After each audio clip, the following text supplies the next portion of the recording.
France ও যুক্তরাজ্যের মধ্যে একটি নতুন পাইলট প্রকল্পের ঘোষণা দেওয়া হয়েছে, যেটির আওতায় প্যারিস ও লন্ডনের মধ্যে অভিবাসী বিনিময়ের ব্যবস্থা করা হবে। ইউএনএইচসিআর এই উদ্যোগকে স্বাগত জানালেও অধিকাংশ মানবাধিকার সংস্থা, স্থানীয় জনপ্রতিনিধি এবং রাজনৈতিক দলগুলো এই পরিকল্পনার কড়া সমালোচনা করেছেন। নতুন চুক্তি অনুযায়ী যুক্তরাজ্যে ছোট নৌকায় করে পৌঁছানো একজন অভিবাসীকে ফ্রান্সে ফেরত পাঠানো হবে এবং এর বিনিময়ে ফ্রান্সে থাকা একজন অভিবাসীকে গ্রহণ করবে যুক্তরাজ্য।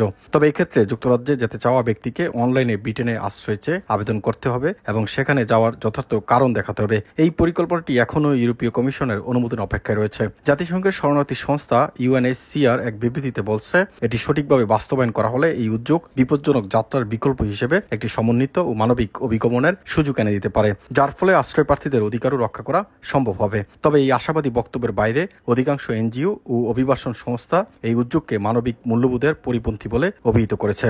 দাতব্য সংস্থা ডক্টরস উইদাউট বর্ডার্স জানিয়েছে, এই পরিকল্পনা শুধু হাস্যকর নয়, বরং অত্যন্ত বিপজ্জনকও। সংস্থাটি দুই দেশের সরকারকে নিরাপদ এবং বৈধ অভিবাসনের পথ উন্মুক্ত করার আহ্বান জানিয়েছে। অভিবাসীদের সহায়তায় কাজ করা ফরাসি সংগঠন ইথিওপিয়া 56 বলছে, এই চুক্তিকে আমরা মানব পাচার বলেই মনে করি। ফ্রান্স ও যুক্তরাজ্য অভিবাসীদের বিনিময় নিয়ে যে ধরনের আলোচনা করছে তা একেবারেই অমানবিক।